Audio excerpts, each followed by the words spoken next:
folks all good, that sun is shining. Ay, chillin' with my feet kicked up like I ain't trying.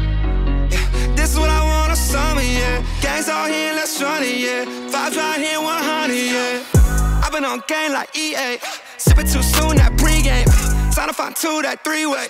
I just went fast like we late. I just thank God like you say. How can I not, yeah, we straight. She just tapped in like relay. Yeah, it's on me like prepaid. If you ain't hip, you adios. I just feel lucky that particle. Getting that brain like on a roll. I have my goals and I double dose. I just went in, yeah, and I ain't look back. Now I got these wins, yeah, and the vibes on that. I've been vibing with the crew. Ain't no silence, that's the move. If you killin' on the vibe, you gon' meet the front door, goodbye. I've been vibing, yeah. Me and my folks all good, that sun is shining. Ay, chillin' with my feet kicked up like I ain't trying.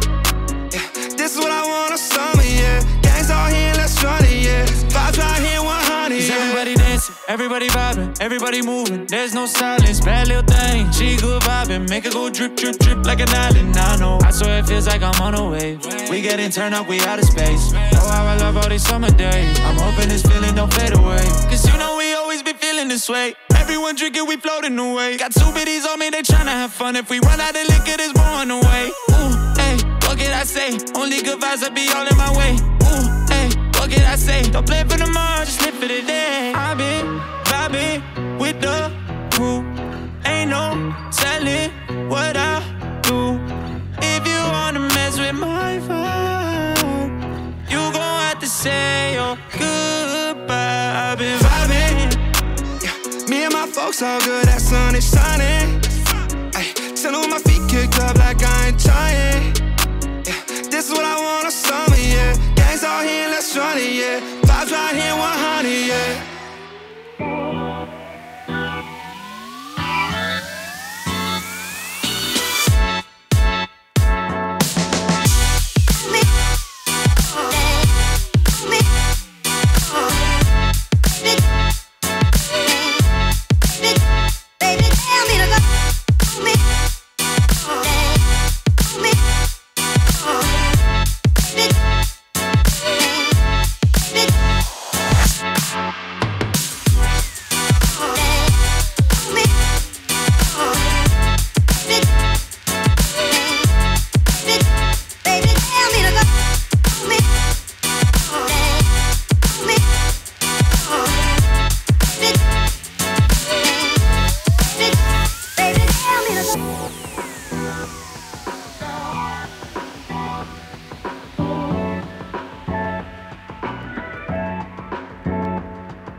I would make it this far, they hated, they never believe me.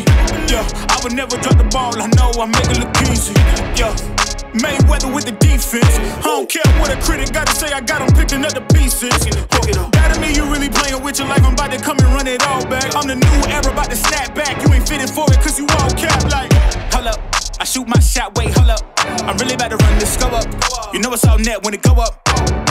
Ain't got no other plans, you don't need to understand, ayy. We on overtime, you don't need to understand, ayy. You just show them how to do it when you don't know what to say. Tell me how you plan to win if you plan to play it safe. Moving fast, already gone, yeah, but you bringing me back. Try to double cross me, dog, just let me relax. Stop assuming what we doing. Keep it moving, what we doing. Cause it can get dangerous. Cause it can get dangerous. Cause it can get dangerous. Ay, please don't play no games with me, I promise I'm too much. Ay, I can never let up even if you had enough. Ay, this ain't for the faint of heart, we always playing rough. I had enough, it ain't luck. I needed a vision, I needed ambition, I needed a mission to beat in submission with no intermission. I see the collision, the crash in the distance ain't coming off track, no. Now when they ask what's the motive, don't talk, I just show them. They all about to see what I mean in the moment. I gotta keep going, I'm shaking the dice and they're keeping it rolling, they already know. Ain't got no other plans, you don't need to understand, ayy. We on overtime, you don't need to understand, ayy. You just show them how to do it when you don't know what to say. Tell me how you plan to win if you plan to play it safe. Moving fast, already gone, yeah, but you bringing me back. Try to double cross me, dog, just let me relax. Stop assuming what we doing. Keep it moving, what we doing. Cause it can get dangerous. Cause it can get dangerous. Cause it can get dangerous.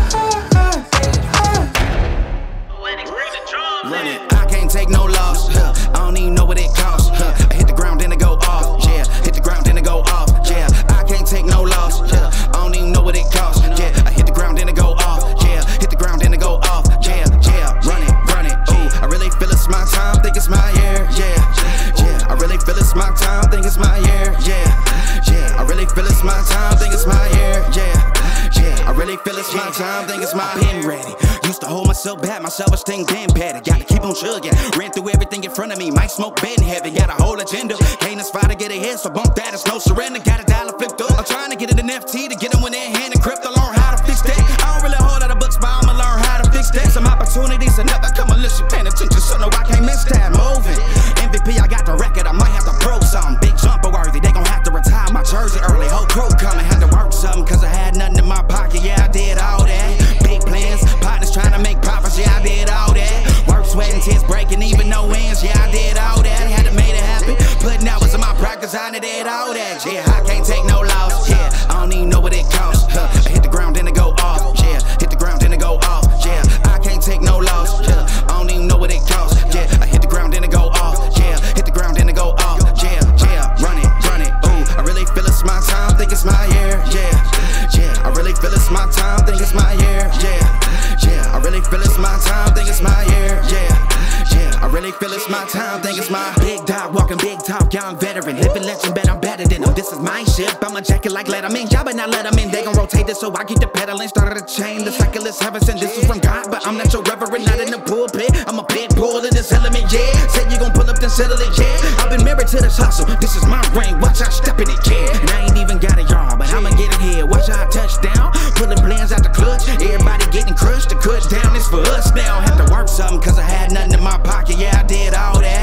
Big plans. Partners trying to make profits. Yeah, I did all that. Work, sweat, and tears breaking even no wins. Yeah, I did all that. Had to make it happen. Putting hours in my practice. I did all that. Yeah, I can't take no loss. Yeah, I don't even know what it costs. I hit the ground then it go off. Yeah, hit the ground then it go off. Yeah, I can't take no loss. Yeah, I don't even know what it costs. Yeah, I hit the ground then it go off. Yeah, hit the ground then it go off. Yeah, run it.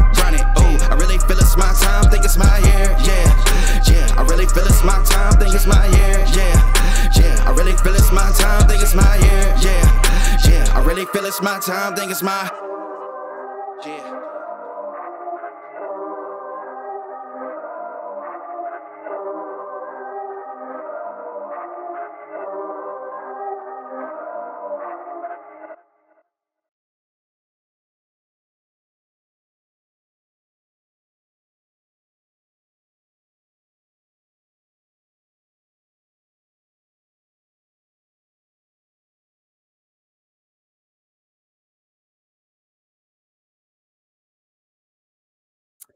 Et salut tout le monde!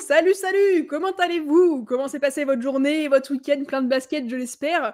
En tout cas, moi, ça va très bien. Je suis très contente, comme d'habitude, en fait, de vous retrouver pour ce récap, de la journée 7 de Betclic Elite et donc les résultats des clubs français en Coupe d'Europe.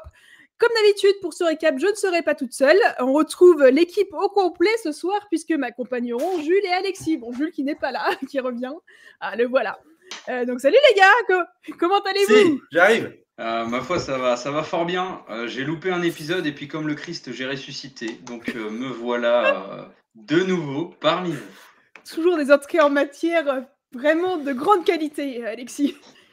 Qui a en plus ce soir un éclairage pas tellement dégueu du coup, vu qu'il n'est pas chez lui. C'est magnifique ça. Ah, plutôt, je suis chez mes parents, ouais. Donc c'est sûr que l'éclairage est... Ouais. Et toi, Jules, comment ça va? Eh ben ça va, c'est un week-end sportif, pas que niveau basket, mais comme chaque lundi, on est là et j'espère qu'on va passer un bon petit moment tous ensemble.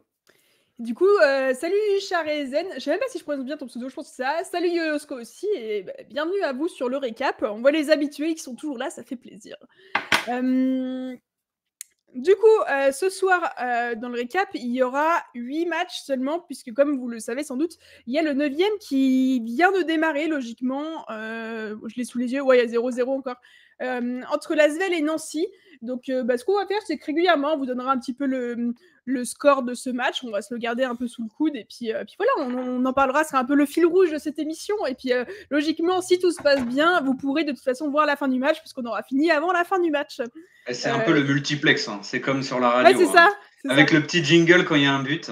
Ouais, ouais, mais à chaque panier, ce sera un peu compliqué quand même. Hein. Ouais, ça sonnerait beaucoup. Ça va vite être lourd. C'est ça.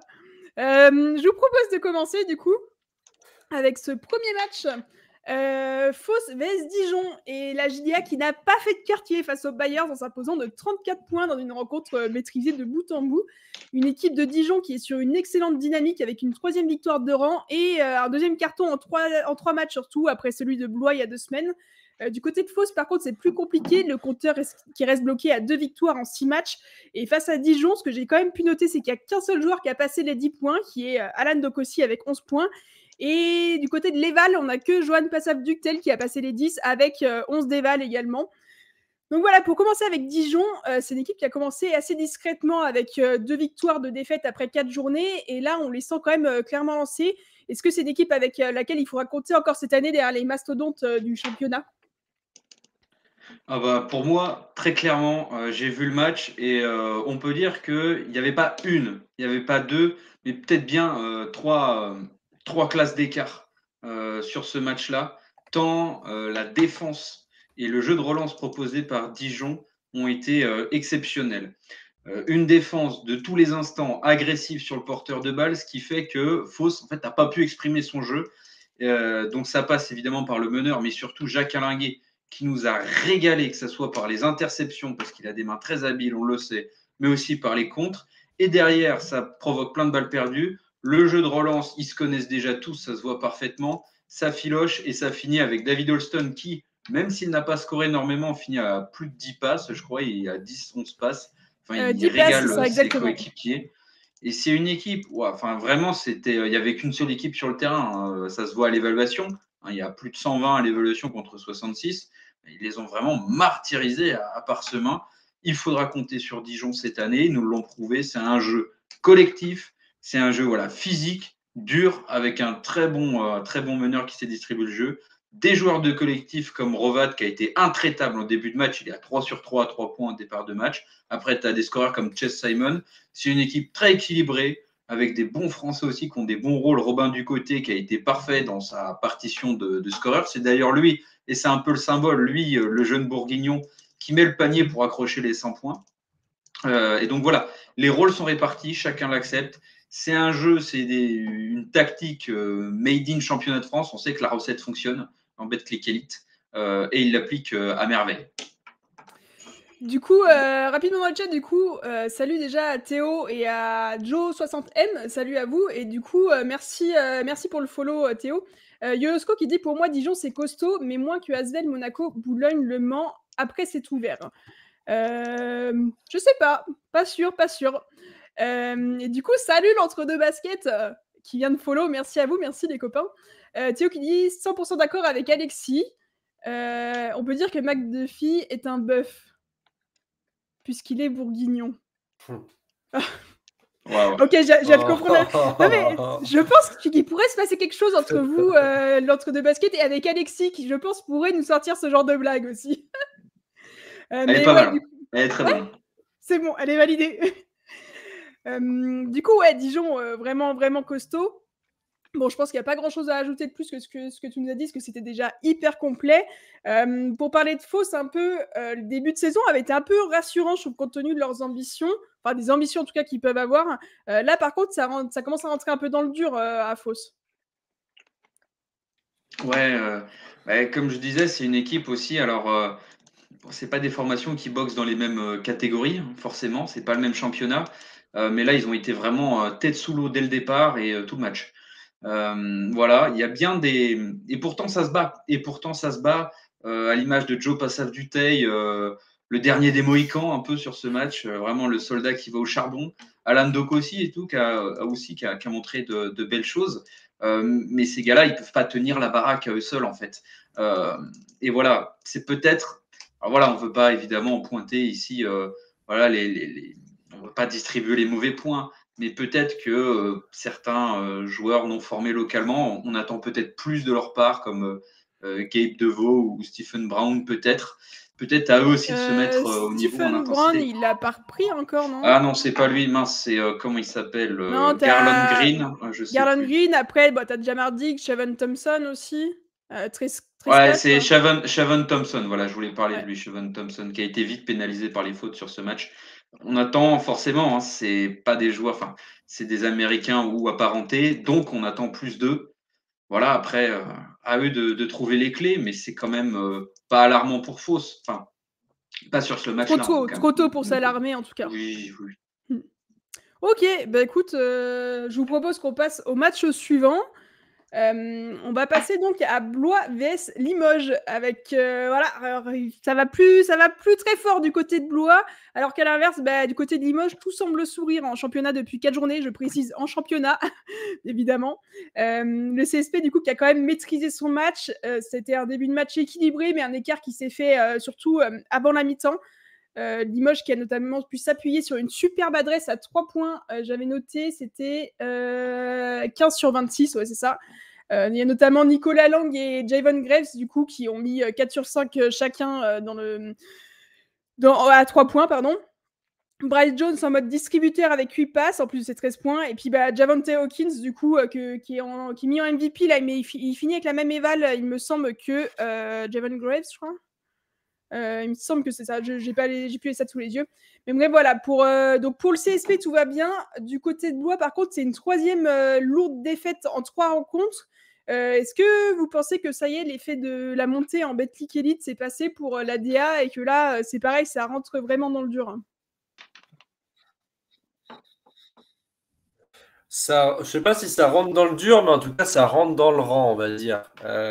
C'est la logique des choses parce qu'ils ont eu une bonne dynamique de début de championnat, mais là, quand tu tombes contre un CSP qui est en mode rouleau compresseur, tu peux pas faire grand-chose, quoi. T'as beau avoir toute l'abnégation du monde, ça n'a pas suffi, hein. Clairement, Bryce Jones, Désiré Rodriguez, Javonte Hawkins, c'est très, très fort. Ça m'a impressionné. Je suis en train de tomber amoureux de Bryce Jones. Franchement, un joueur très, très, très, très précieux pour les Limougeaux. Et voilà. Pour moi, je ne suis pas alarmé. Encore une fois, je disais dans le récap précédent, Blois ne boxe pas dans la même, comme tu disais, comme Fos, il ne boxe pas dans la même cour. Est-ce que ce qui n'est pas inquiétant, c'est le fait qu'au-delà de 3 défaites, toi, si c'était 3 défaites de 5, 6, 7 points, mais est-ce que c'est pas un problème, par contre, de dire que ça fait quand même 3 grosses valises, par contre? Ouais, sûrement. Après, je sais pas, ton analyse, moi, je suis pas alarmé plus que ça. C'est vrai que ça fait mal, certainement, pour les supporters de se prendre 3 grosses claques, mais bon. Après, il y a la question de se dire aussi, je me souviens plus contre qui ils ont pris la première grosse tôle. Dijon. Dijon. Alors, ça a été qui entre-temps? Dijon, Boulogne-le-Valois chez eux et Limoges. D'accord. Voilà, Dijon et Limoges. Hein, on se souvient, Dijon, 21 tirs à 3 points marqués. Alors, on croyait que c'était le record de la Ligue, mais apparemment pas tant que ça, parce qu'il y a des statisticiens incroyables qui sont allés chercher sur Pro Bowlers pour infirmer le résultat. Donc Dijon, 21. Et là, on est à Limoges qui en met 15, mais qui shoot à 15 sur 26. Alors, qu'est-ce que c'est? Est-ce que parsemant les adversaires, ils voient les cercles comme ça? Ou est-ce qu'il y a une mauvaise Le jeu de défense à paume 3 plutôt. points? Ah oui, le jeu de paume, pardon, oui. Je suis encore sur le T'es resté à fausse. Ah ouais. Non, voilà. Alors après, est-ce que c'est de l'adresse? Voilà, il tombe sur des équipes injouables à 3 points. Est-ce que c'est une petite une défense un peu défaillante à 3 points? Je sais pas, j'ai pas vu les matchs. Peut-être un peu des deux. Mais en tout cas, ce qui est sûr, c'est que, comme tu le disais à fort bon droit, Jules, le retour de Bryce Jones de blessure leur fait extrêmement de bien à Limoges. Rapidement dans le chat, du coup, salut à toi, Auré870, qui est Limougeau, justement, qui arrive pile au bon moment. Il dit premier match référence du CSP, forcément, quand la balle tourne, c'est mieux. Insolente réussite à 3 points, ouais, comme on disait. Et Yosko qui me dit, Boulois, comme vous avez dit, ça affaiblit déjà, ouais. Et Govens licencié ou presque un peu précipité. Je sais pas, il est vrai qu'en effet, Darren Govens n'a pas fait le déplacement ce samedi. Alors, je crois, il me semble avoir lu qu'il devait y avoir une rencontre avec, alors je sais pas, ça doit être genre le directeur de Limoges, je sais pas avec Kevin exactement. Henstedt, le directeur sportif. Ouais, bon, voilà, c'est ça. Et du coup, je sais pas ce qu'il en est. Alors, c'est vrai que, je sais pas si c'est sur des critères sportifs ou extra-sportifs, parce que c'est étonnant qu'il ait même pas fait le déplacement, en fait, ce week-end. Donc, on verra bien ce qu'il en est. Rapidement, pour terminer sur Limoges, Limoges qui est quand même remonté là, à la 6e place du championnat, c'est la 4e victoire de suite.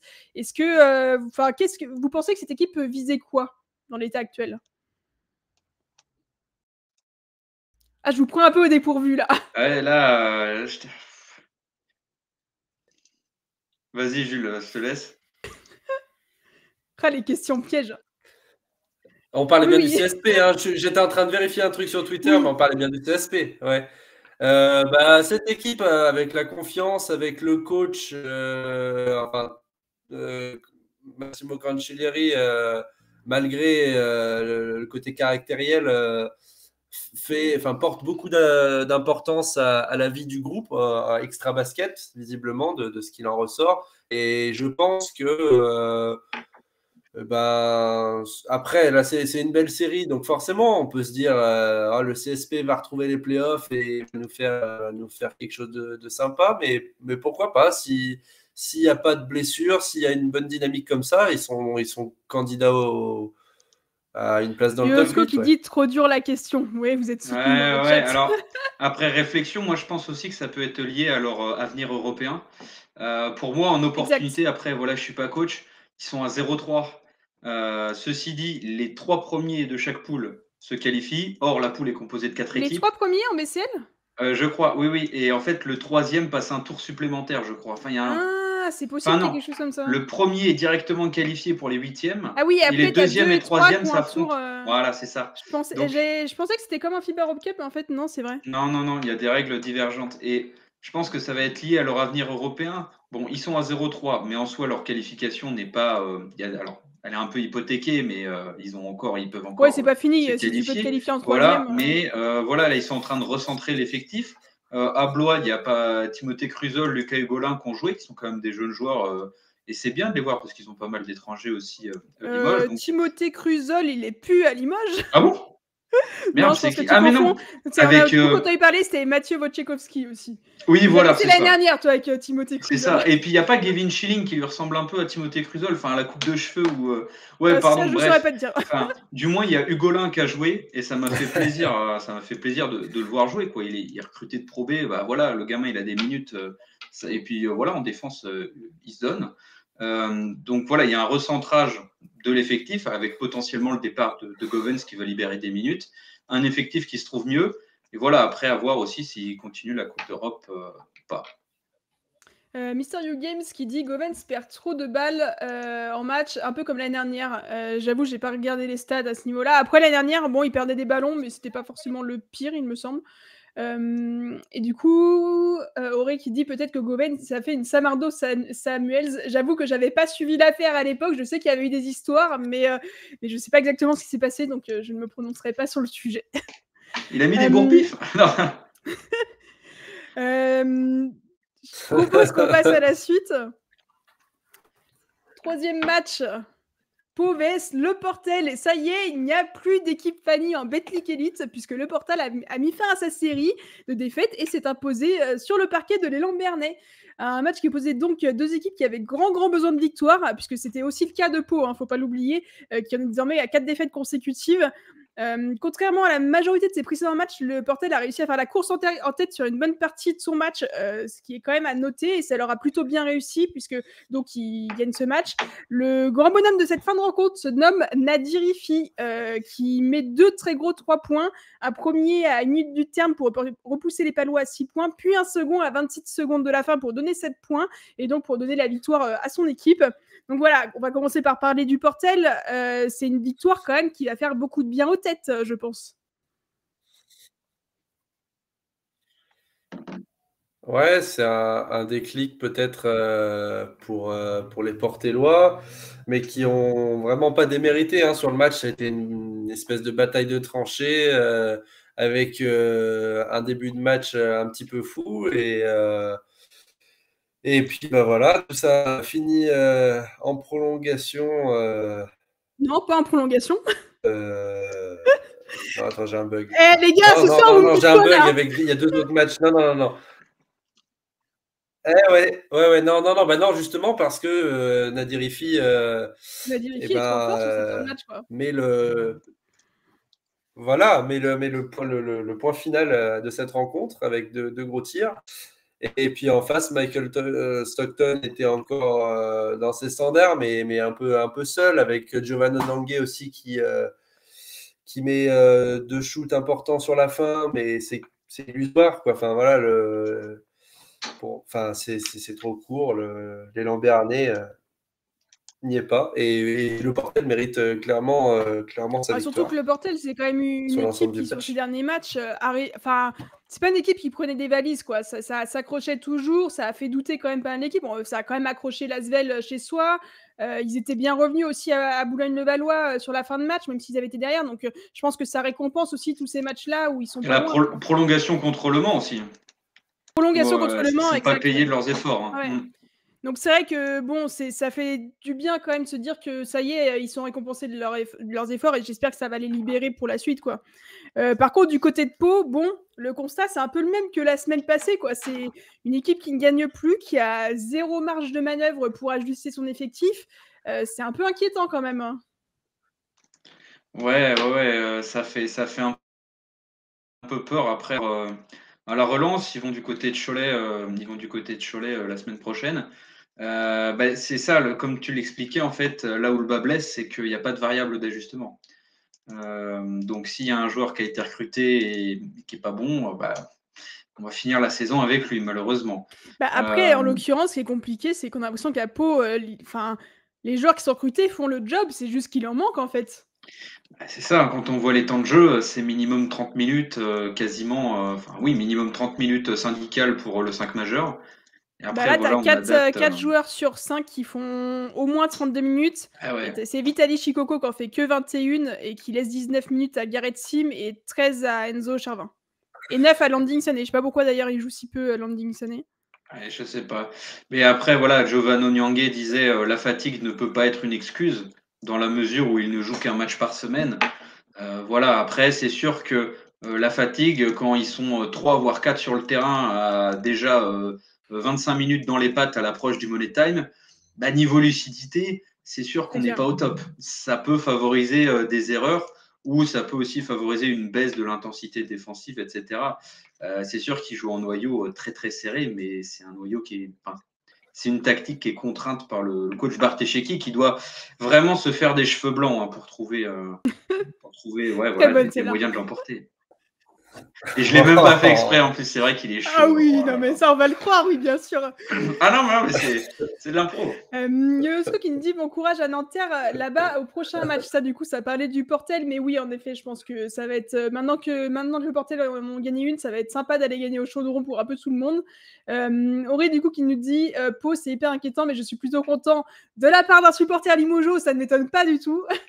Et Yosko qui dit si Pau pouvait perdre le prochain match, je prends. Et ben écoute, on prend aussi sans problème du coup. Ok, et ben. Ouais, mais vous voulez voir les Palois redescendre en Pro B direct, hein, c'est pas Non, possible. mais Les Limoges juste dès la prochain, il 7e doit journée. Cholet, Ah ouais, t'avais pas vu cette donnée-là. Pourtant, c'est sur le visuel. Hein. Je vous le partage, le visuel maintenant, les gars. Vous avez plus d'excuses. Bon, je vous propose de passer à la suite, qui va nous ravir en plus avec Alexis, puisqu'on passe à Paris vs Cholet. Et bah, Carpentier, Paris espérait sans doute pouvoir offrir un premier succès à domicile à son public, puisque voilà, ils ont débloqué leur compteur la semaine dernière à Pau, ils l'ont débloqué en Eurocup à l'extérieur par 2 fois, mais ils n'ont toujours pas gagné à Carpentier. Bah, seulement, voilà, Cholet, porté par une 50aine de supporters en folie, n'avait pas prévu de laisser ça se faire. Après un premier carton bouclé sur le score de 25-22, on n'aurait pas forcément imaginé un aussi petit score. Alors, est-ce que ces deux équipes ont été très maladroites ou est-ce qu'il y a eu une très grosse défense? Sans doute un peu des deux. On peut quand même noter le triste 2/27 à 3 points de Paris qui ferait presque passer le 10/37 à 3 points de Cholet pour une excellente stat, ce qui n'est pas le cas, on va pas se mentir. Voilà, la différence, elle s'est surtout faite à la fin avec Cholet qui a réussi quand même à mettre ses shoots plus que Paris. Je pense notamment à ce 3 points de Boris Dalot, suivi des 2 gros shoots à 3 points de Dominique Artis. Ça a permis d'asseoir vraiment une avance confortable pour finir ce match. Et voilà, venir gagner malgré un très mauvais geste à la fin d'Axel Toupane. Si on commence par Paris, du coup, puisque c'était à Paris, pour le moment, voilà, ça reste bloqué à une seule victoire contre une équipe de Pau dans le dur en plus la semaine dernière. Est-ce qu'il y a une réelle avancée du côté parisien? Est-ce qu'il y a une réelle avancée? Ouais, je pense que dans le fond de jeu, non, justement, je sais pas trop, parce que c'est voilà, comme on le dit, on le répète depuis le début de l'année, c'est un style de jeu américain, G-League, ça court beaucoup, ça joue énormément sur les qualités athlétiques. Donc, bon, la philosophie, j'ai pas vu qu'elle avait plus évolué que ça. En revanche, l'apport de Jeremy Evans, donc pivot référencé s'il en est sur la scène continentale, passé par le PANA, etc. Ce renfort-là est le bienvenu. Donc il est pigiste d'Amir Sims qui s'est blessé et il peut leur donner un sacré coup de fouet. Voilà, bah, c'est sûr que pour le championnat de France, c'est un excellent joueur. Donc voilà, s'il peut créer une nouvelle dynamique, les entraîner avec lui, parce que la doublette entre Evans et Kamagaté, quand même, il faut se les coltiner maintenant au poste 5. Voilà, alors après, c'est un effort collectif. Il en manque pas beaucoup pour basculer de l'autre côté. Mais bon, ce soir, si on veut faire un peu de prose, on peut dire que les Reds étaient venus un peu, donc les fervents supporters choletais, hein, pour ceux qui ne connaissent pas. Le COP choletais était venu mettre le feu à Carpentier. Et donc, les Parisiens se sont pris pour des pompiers et ont arrosé de toutes parts à 3 points. Voilà. Si on veut faire c'est magnifique, ça. Je me demandais, je me disais, mais où est-ce qu'il s'en va comme ça? Oui, non. Magnifique. Je retombe sur mes pattes. Non, mais c'est sûr que leur pourcentage de réussite les a plombés sur ce match. Rapidement dans le chat, du coup, Nadir qui demande est-ce qu'il y a une rediffusion? Déjà, merci de passer sur le stream. Et oui, il y a une rediffusion sur Twitch dès la fin du stream ou alors demain sur YouTube. N'hésite pas à passer. The Viking qui dit Cholet, not Choulet. Ça, c'est une référence à une vidéo très sympa de Lucas Nico la semaine dernière suite à l'annonce des droits de diffusion pour le NBA League Pass. Yosko qui demande si j'étais. Non, j'y étais pas. Malheureusement, j'aurais bien été, mais j'y étais pas. J'étais à faire le live tweet de CB par contre. Pure Lucky qui dit ouais, niveau rebond, c'est fou. Ouais, 40 rebonds à 50, c'est énorme. Et Gabs qui dit on était chez nous à Carpentier. Et ouais, on connaît les Reds du coup dans le chat. Bon, bah du coup, on va parler de Cholet quand même, parce que bon, je me suis dit, allez, pour une fois, on parle pas de Cholet en premier. On va parler de Cholet. Un peu par les autres. Ah non, apparemment, ça sera sur le focus, apparemment. Il est bête, lui, c'est pas possible. Bon, du coup, pour Cholet, tout simplement, voilà, c'est une équipe de Cholet qui continue son superbe parcours, qui arrive même à s'imposer quand les shooters sont un peu en panne d'adresse. C'est plutôt de bon augure quand même pour la suite. Oui, on peut aussi noter la progression. La progression continue de Justin Patton qui se met au niveau de cette Betclic Elite, qui fait un peu moins de fautes bêtes, voilà, même si ça reste perfectible. Voilà, tout le monde se met un peu au diapason. Et aussi le caractère de cette équipe qui savait que le plan de jeu, c'était la défense. C'était première défense contre seconde attaque du championnat, opposition de style. Voilà, hormis le premier quart-temps, donc ils se prennent 25 pions dans le premier quart. Et puis après, derrière, ça les maintient à moins de 70. Donc voilà, ils ont réussi la part du contrat et cette volonté de caractère qui est aussi de gagner même des matchs qui ne sont pas exceptionnels. Hein. C'est-à-dire que voilà, ça, sur le NBA League Pass, bon, pas top. Voilà. Donc aussi gagner quand le niveau de jeu n'est pas surabondant. Mystery Games qui dit Dalo, j'espère qu'il va s'améliorer en perte de balles. Ouais, il y a 4 pertes de balles sur ce match. Après, moi, je suis un peu mesurée quand même sur les pertes de balles concernant les joueurs. Parce que tu vois, on parle beaucoup de Dalo, mais au final, TJ Campbell en perd 4 aussi. Et c'est plus facile de perdre des ballons quand tu as beaucoup la balle en main et que tu crées aussi. Une perte de balle, pour moi, c'est pas que celui qui perd la balle, c'est collectif. Et en soi, sur un match comme ça, où il y a pas mal d'actions en danger et tout, ça m'étonne pas plus que ça qu'il y ait des balles perdues pour ma part. Yosu qui dit question piège, quel classement pour Cholet fin mai début juin? Décidément.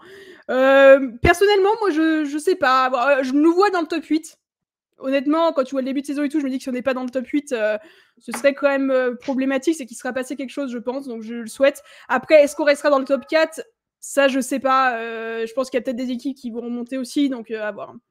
Shazan qui dit on a vu un rebond dans la mentalité dans le troisième quart-temps qui est souvent le quart moins en faveur pour CB, un bel esprit d'équipe et des shoots comme quand il leur fallait. J'ai pas tout compris, j'ai lu vite, mais des shoots quand il leur fallait, oui, totalement d'accord.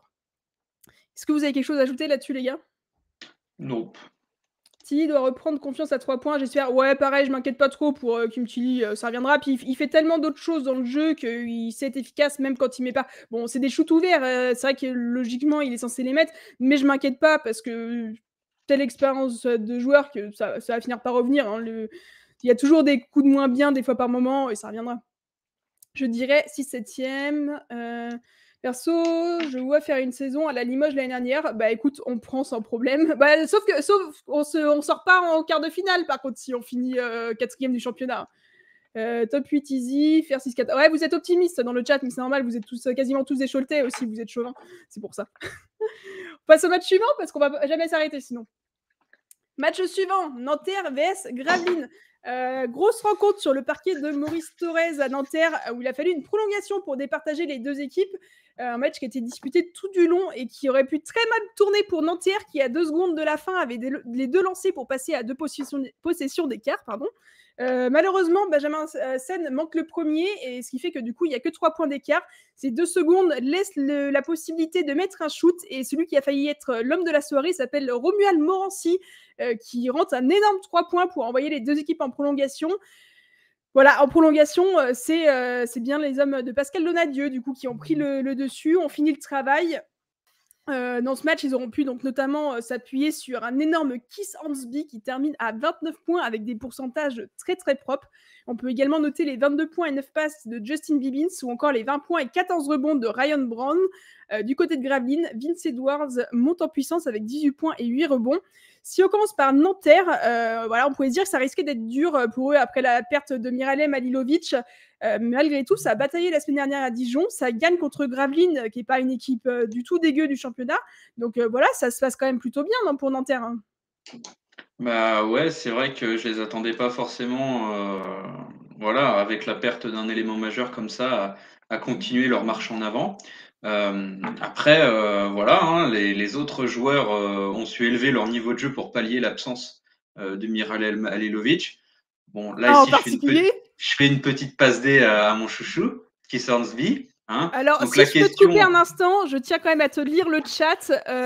Gab qui nous dit Hornsby le GOAT.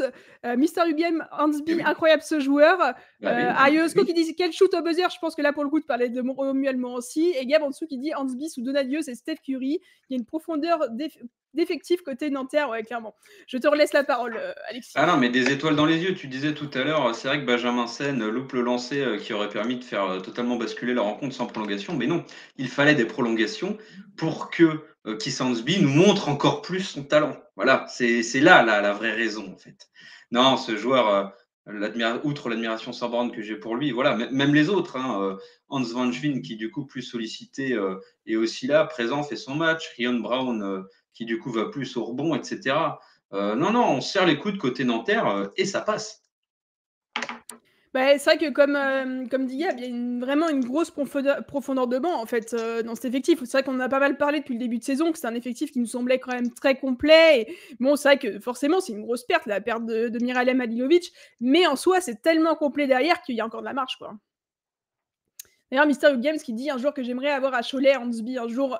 Bon, je pense que ça contenterait beaucoup notre très cher Alexis. Ah bah, Hornsby le magnifique. Hein.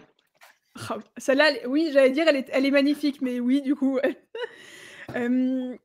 Du côté de Gravelines, voilà, ils ont eu un calendrier assez difficile, où c'était compliqué d'enchaîner.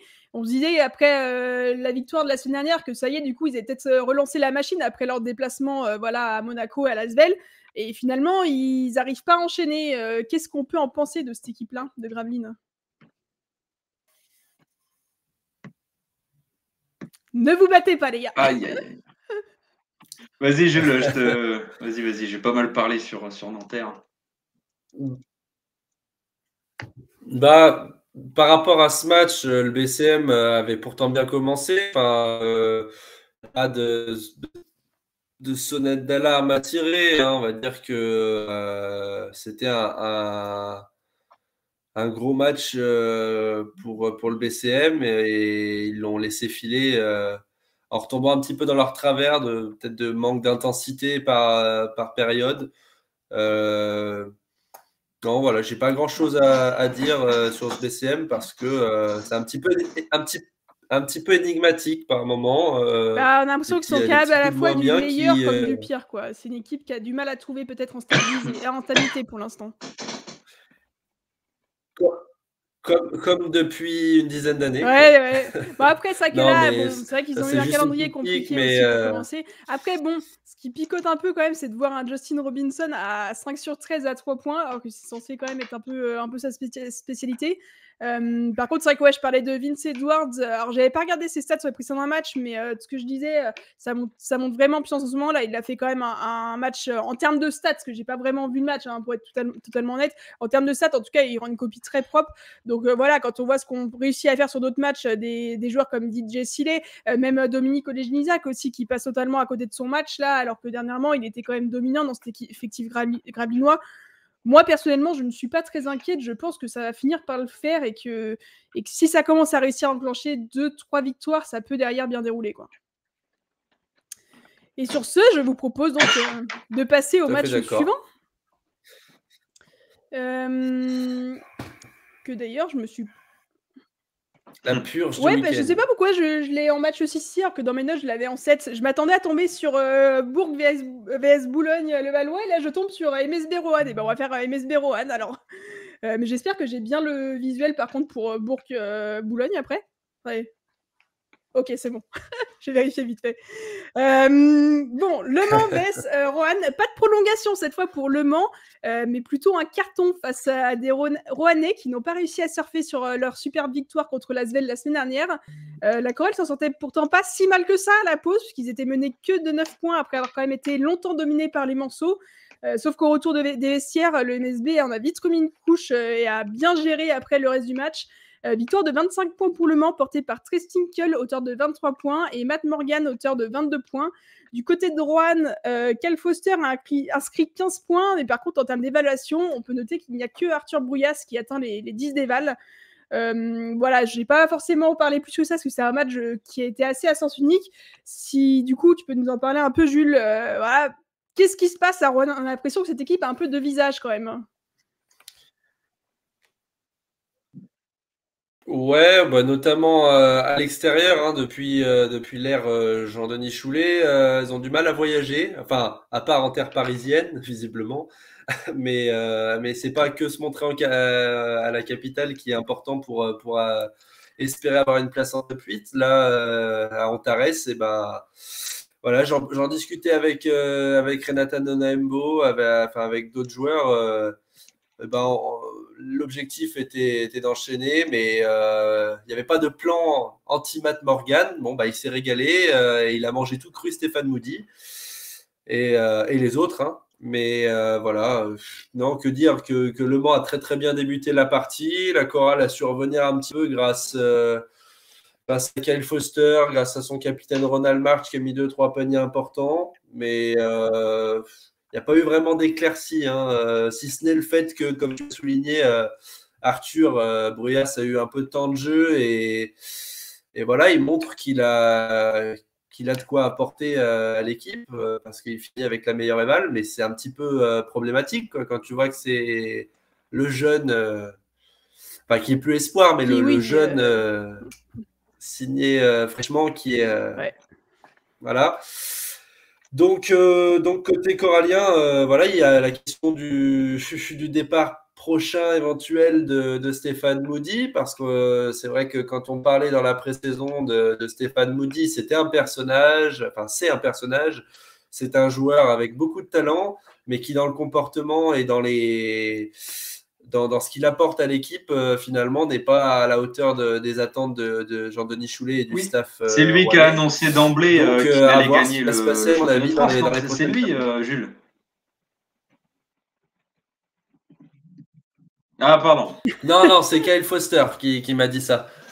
Mais non, lui, c'est un personnage qui a dit à Jean-Denis Choulet, premier entraînement, coach, j'ai rien foutu de l'été, mais il me faut 2 semaines et je serai au top. Pas mal aussi. Bon, bah, force est de constater que physiquement, enfin athlétiquement, il est capable de sortir des belles perfs, mais on lui demande pas que ça. Enfin, il était réputé pour être un très très gros passeur et il fait des choix un petit peu bizarres, même contre l'Asvel.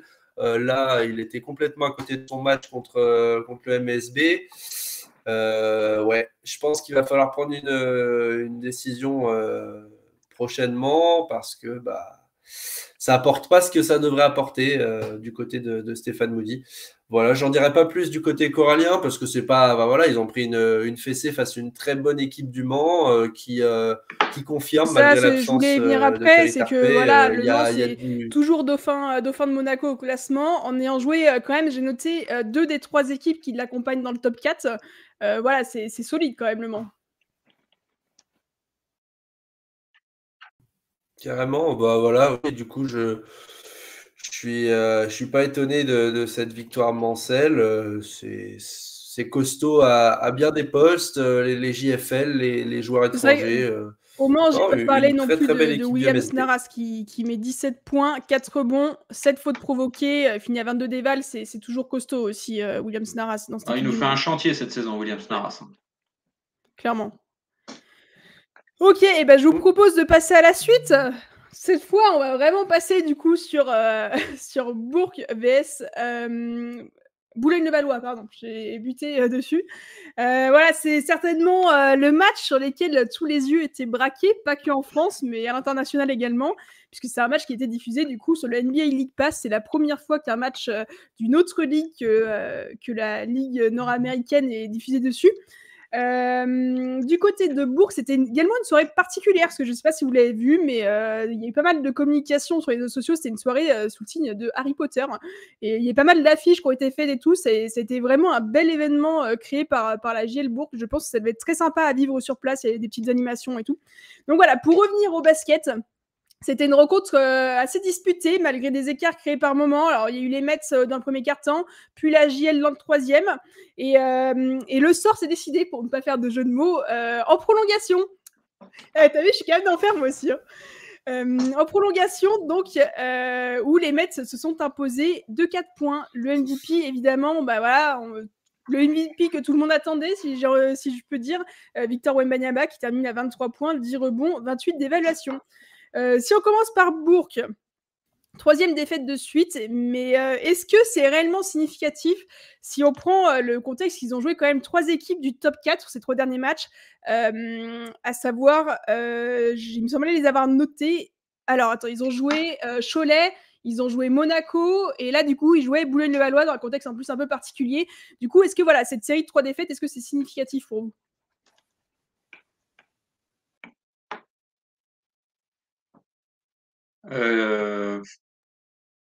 Vas-y. Alors, vas-y. La parole est à toi. Ah, bon, on va y arriver. Non, mais significatif, pas forcément. Je pense que la JL a retrouvé une force, enfin retrouvé si elle l'avait perdue, mais est en train de se créer une belle force collective avec, j'ai trouvé des séquences intéressantes d'Axel Julien, même s'il fait encore quelques bourdes, mais voilà, des Jordan Floyd aussi qui confirment le talent qu'il a. Je suis pas forcément, toujours pas inquiet sur cette équipe de la JL qui produit un bon basket. Bon, voilà, là, face à l'armada de Vincent Collet, c'était mission quasi impossible, et pourtant ils ont réussi à les faire douter. Voilà. Du côté des Mets, parce que bon, on va quand même pas mal en parler, je pense, ils en sont à 5 victoires de suite après, enfin, ils ont plus perdu en fait depuis leur défaite lors du premier match à Gravelines. Est-ce que vous pensez qu'ils sont capables de réaliser une énorme série comme ça avait été le cas l'année dernière pour les Mets? Une énorme série, franchement, je sais pas, je suis pas devin, hein, mais après, en tout cas, oui, ça serait une équipe contre laquelle il faudra batailler pour pouvoir espérer de l'emporter. Ça, c'est sûr. D'autant plus que là, maintenant, ça y est, tous les regards sont braqués sur l'équipe, a fortiori sur Victor Wembanyama. Et moi, j'ai un peu une question à vous soumettre à tous les deux. Hop, on change les rôles, on intervertit. Moi qui pose la question, elle vient de me venir à l'esprit. C'est est-ce que cette diffusion accrue par les médias américains ne va pas renforcer la centralisation du jeu autour de Victor Wembanyama pour le faire briller? Est-ce que c'était pas déjà un peu le cas? Oui, mais est-ce que ça va pas encore s'accélérer? C'était pas encore le cas. On a vu dans les journées précédentes que si Victor Wembanyama faisait des bonnes perfs, c'était pas lui qui était MVP. On a eu Tremont Waters. Ouais. Alors etc. j'avais rigolé un peu là-dessus, mais en général, il était toujours 2e ou 3e à l'éval quand même. Il était pas loin. Oui, et malgré tout, ça fait un jeu. Voilà, c'est un jeu collectif, etc. Mais est-ce que la pression Après, un peu médiatique... je pense que de toute façon, cette équipe est faite pour tourner autour de Victor Wembanyama. Alors certes, il n'y a pas que lui, parce qu'il y a un effectif qui est vraiment très très beau, très fort sur plein de postes. Il y a une belle complémentarité entre les jeunes, des joueurs plus d'expérience pour encadrer tout ça. Il y a vraiment une belle équipe. Maintenant, moi j'ai dit dès le début de saison, je les avais mis 3e dans mes pronos parce que je trouvais que même si un joueur ne fait pas l'équipe, il est tellement dominant que forcément tu t'appuies sur lui et c'est une pièce centrale de ton effectif, quoi. Jules, t'as un avis là-dessus? Ouais, clairement. Ouais. Bah, le côté médiatisation, c'est vrai que c'est quelque chose d'unique avec Equinox là qui s'est retrouvé épicentre du basket mondial. Mais ouais, pour reparler de Victor Wembanyama et l'impact qu'il peut avoir sur les Mets, il le sait de toute façon. C'est sa dernière saison dans le championnat de France. Et attendu numéro 1 de draft, bah, il y a des attentes, encore plus avec la diffusion sur le NBA League Pass. Maintenant, il n'a pas l'air de prendre spécialement la grosse tête ou de prendre, d'être impacté par toutes ces sollicitations médiatiques, c'est dur à dire. Et voilà, tant que dans le basket, il tourne, il claque un double-double, donc pour l'instant, tout va. Hein. Quand l'appétit va, tout va. Aurait 870 qui dit prochaine défaite vendredi prochain pour le Valois, et forcément on reconnaît les Limougeaux là. Sheldon qui dit il n'y en a que pour lui dans l'équipe et dans la ligue aussi. Après, je pense qu'il faut vraiment distinguer le côté apport dans l'équipe du côté médiatisation, parce que l'apport dans l'équipe, c'est pour moi indéniablement, si c'est ton meilleur joueur, tu tournes autour de lui, c'est on ne peut plus normal en fait. Ce sont des tactiques pour gagner qui sont là, qui sont utilisées ou pas. Après, c'est vrai que dans la com, voilà, on peut être d'accord ou non, chacun aura son avis sur la question. C'est vrai que c'est très centré autour de lui. Il y en a pour qui ce sera bénéfique que ce soit comme ça, qui verront du bien, et je le comprends tellement. Il y a d'autres qui diront nous on existe aussi. Je le comprends aussi. Je pense que les avis de chacun sont tous compréhensibles sur le sujet, quoi. Et du coup, je vous propose de passer à la suite, ce qui sera déjà le dernier match. On n'a pas fait de point d'ailleurs. Je vois qu'il est 20h45. C'en est où notre match Asvel-Nancy? Alors c'est quasiment la mi-temps. Voilà, 42-27, c'est quasiment la mi-temps. 42-27, c'est pour l'Asvel, hein, bien sûr. Ça ressemble à une petite valise, cette histoire à voir sur la deuxième mi-temps, mais c'est pas très beau pour Nancy. Bon, la suite. Strasbourg vs Monaco. Strasbourg, ce qu'il y a besoin actuellement, c'est une victoire. Malgré tout, je pense qu'il y a des signes encourageants quand même à la SIG après ce match, où ils ont vraiment su accrocher quand même la Roca Team pendant 35 minutes, il me semble, parce que je crois que c'est à 5 minutes de la fin, surtout que Monaco a vraiment haussé le ton, voilà, comme ils savent le faire contre à peu près tout le monde, en fait, que ce soit en championnat comme en Euroleague, d'ailleurs. Donc voilà, ça a tenu quand même pas mal pour la SIG. On a quand même noté un Matt Mitchell très maladroit. Alors, est-ce qu'il était maladroit tout court, ou est-ce qu'il a été maladroit parce que la Roca Team est très forte en défense aussi? Voilà. On peut noter quand même le match de Marcus Keane. J'ai pas été méga tendre avec lui dans les dernières émissions, je l'avoue. Là, j'ai pas vu le match, mais statistiquement, en tout cas, force est de constater que c'est beaucoup plus propre dans les pourcentages au shoot. Et il passe pas mal. Je sais plus à combien de passes il finit, mais je crois que c'est... Non, s'il finit pas 8 passes, ouais, c'est ça. Ouais. Du côté de Monaco, le MVP se nomme Alpha Diallo. 18 points, 6 rebonds, 26 d'évaluation. Il a été bien accompagné par Jordan Lloyd, qui lui inscrit 15 points, 7 rebonds et 4 passes pour 24 d'évaluation.